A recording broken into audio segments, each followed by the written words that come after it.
back to the airport for any reason, day in advance notification if you're on the first flight out, minimum, so you have a reservation, okay?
So now you're going forward, so you want to sit this side.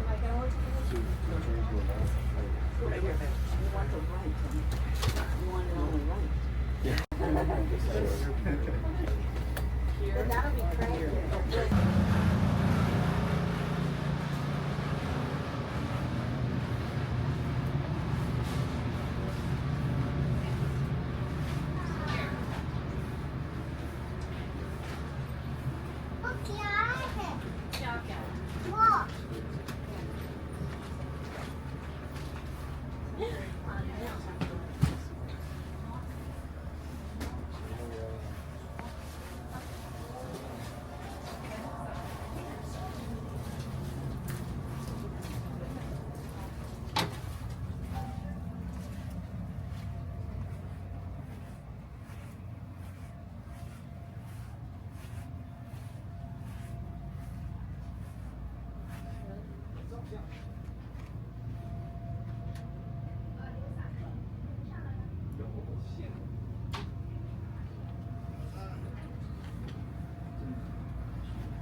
Actually,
it's warmer up here than it was in Detroit.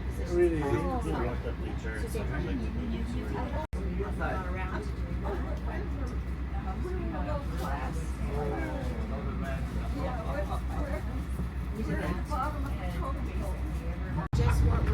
Good morning once again, ladies and gentlemen. Welcome aboard the Agawa Canyon Tour train. We're glad that you've gathered with us in Sault Ste. Marie, and we hope you will enjoy your adventure through Oklahoma country. Sault Ste. Marie is actually one of the oldest settlements. The native Ojibwe people who first lived here called it Powhatan, or meeting place. Sault Ste. Marie is from the French, Sault de Ste. Marie, or the Rapids of St. Mary's. To the left of the train is the International Bridge, which many of you crossed to get here. The bridge first opened for traffic on October 31st, 1962. Prior to its opening, all crossings between Sault Ste. Marie and Sault, Michigan were accomplished by ferry boat. Over 3 million crossings are recorded over the bridge each year.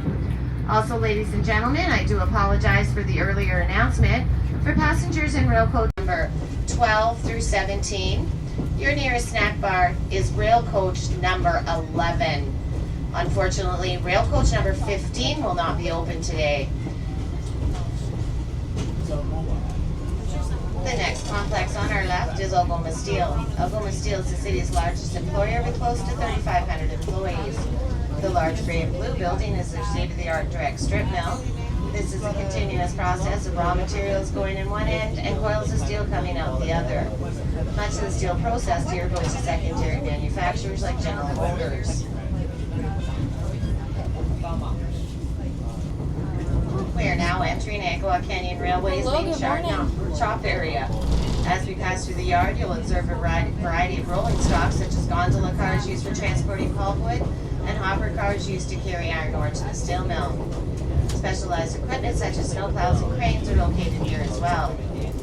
Coming up on the right is the Roundhouse Diesel Shop and Car Shop, where the railway's locomotives and track equipment are stored and maintained. Inside the roundhouse is a turntable, which is a section of track that rotates in a complete circle, enabling us to turn our equipment around. To our knowledge, this is one of only 2 working indoor turntables in the world.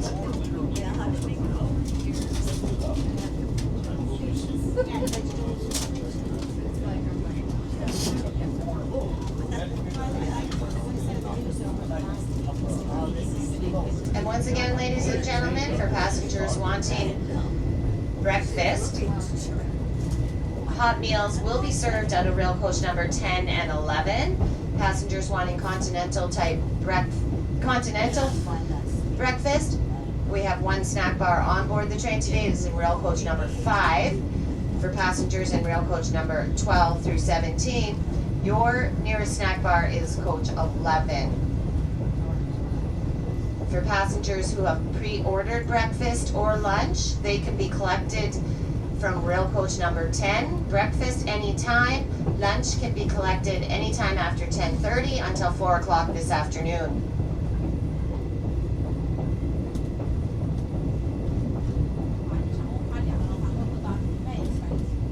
For your safety, we ask that you please do not attempt to climb on any railway equipment when we are stopped at the Agawa Canyon. Please do not climb the ladders on the sides of the engines or the railway cars. The rugged hills we are entering signify we are heading into the vast wilderness of Algoma country. Please note that there are mile markers on the telephone behind the tracks, or beside the tracks.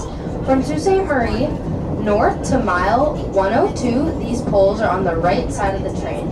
After mile 102, these poles are on the left side until mile 112, at which point they cross back over to the right.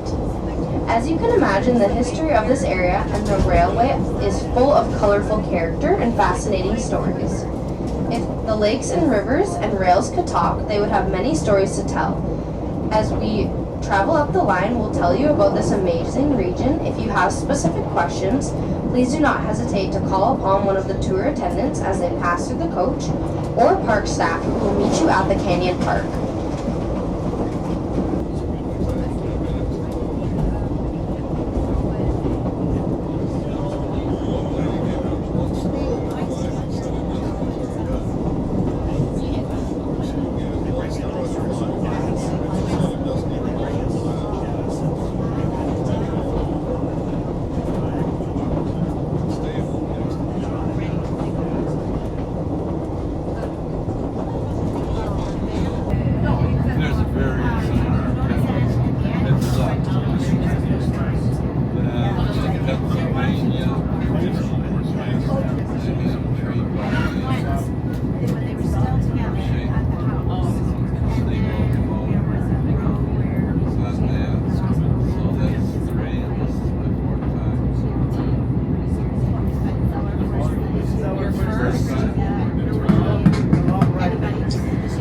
Approaching the village of Surchmont, the largest settlement that we'll see today.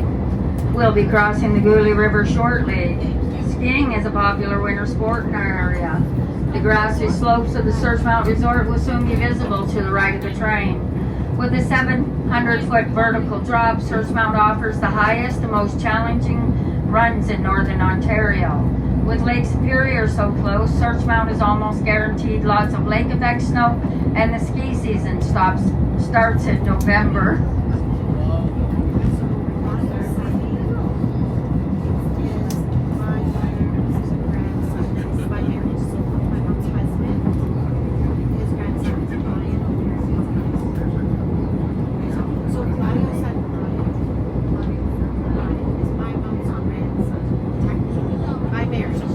It is almost 180 feet deep and sports lake trout and smallmouth bass. Stories of the fishing in this lake are legendary. There are accounts from the 1920s and 30s of huge 30-pound lake trout being caught.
And he's got, I didn't see what the sign said, but he had, oh, did it?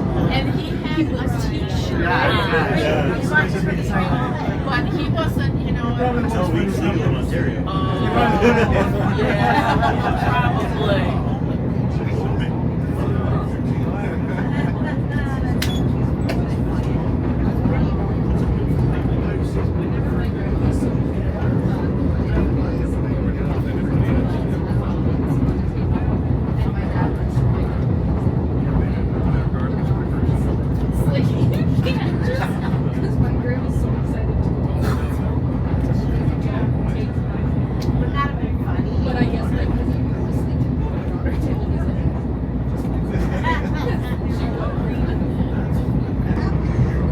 Judaki is appearing on your right. This lake is about 42 feet deep. Rock bass are the most common fish in this lake, though there are some lake trout and brook trout.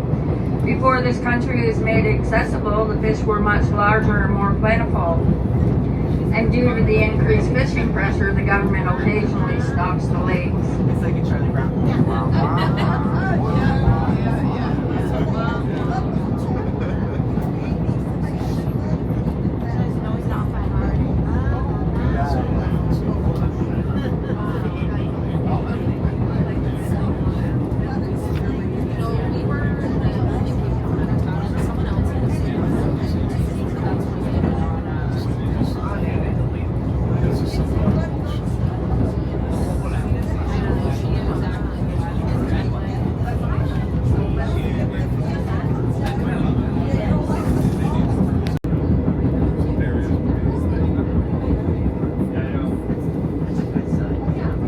Forest fires were always cause for concern, especially along the rail line. Sparks often showered out of the stacks of the coal-fired steam-driven locomotives. The government applied a special fire charge tax on the railway to help pay the costs of fighting forest fires. After the end of World War I, the Darling pilots who fought in the skies of Europe became influential in the opening up the north and in the battle to control forest fires. Many of their exploits are legendary and a credit to the northern spirit. Ontario has one of the largest and most modern fleet of water bombers in the world, with aircraft capable of holding 1,200 gallons of water. They can skim along the surface of a lake, picking up water without stopping. Our expertise is recognized worldwide. To discover more of this fascinating history, please visit the Canadian Bushplane Heritage Centre in Sault Ste. Marie.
It could either be water or trees. Acceptable for you.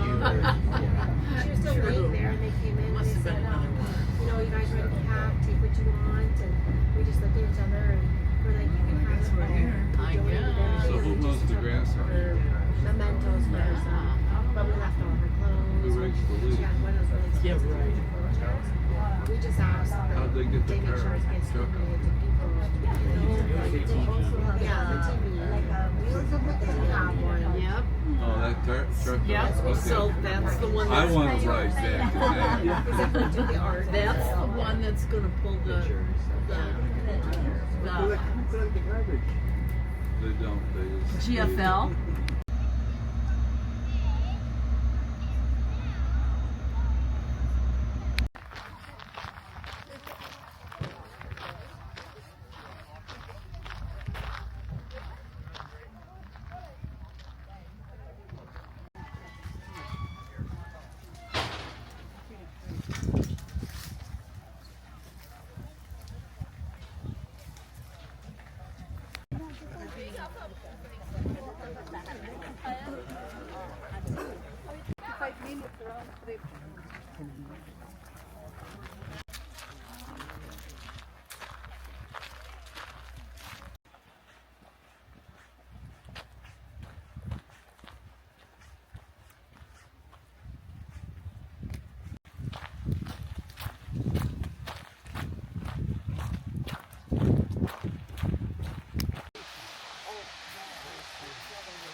Might be a 22.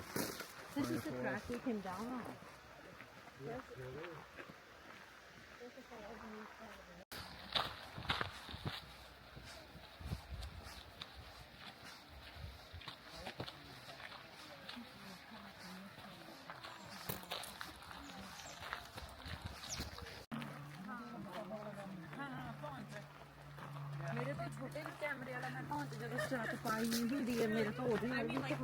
Like 10 minutes, I mean, it only took us.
You can go ahead.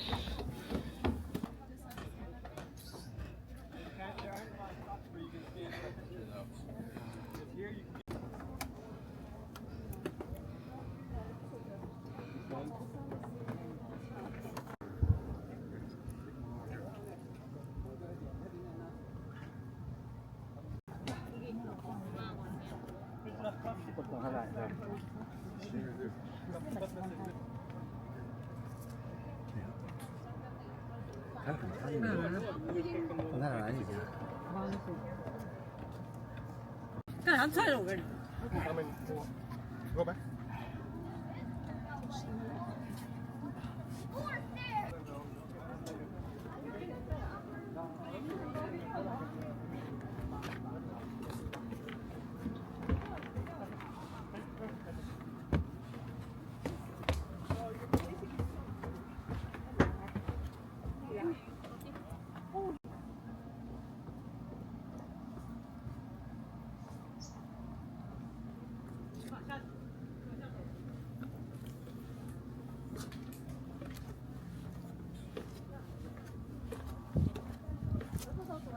That's because we went out that way. Down. And once you get to the falls, you walk back up the side of the tracks straight. Yeah, we didn't go to the other one. We just What is it now? I've seen a lot of falls.